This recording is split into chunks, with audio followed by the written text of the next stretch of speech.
الصداقة. الصداقة ليست بطول السنين بل بصدق المواقف. الصديق هو الذي يتمنى لك ما يتمنى لنفسه.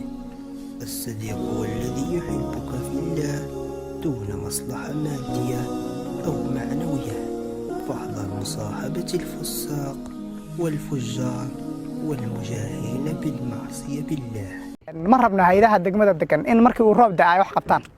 waxaan rabnaa in hay'adaha halkan baaq uga direeyaa xilligii wax la qaban lahaa waa la joogaa. kulay warbixino badan ama email fara badan oo madaxa mashaariicda iyo xiriirka hay'adaha degmooyinka ay u qoreen way jiraan iyo macreer gobol way jiraan hay'ado ka soo jawaabo ka soo bixiyay.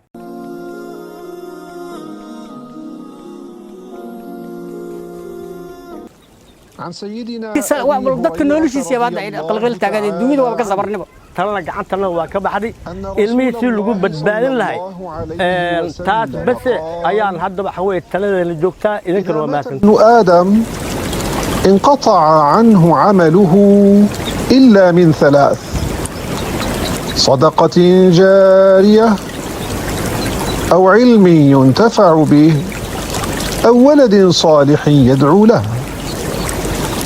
أخرجه مسلم.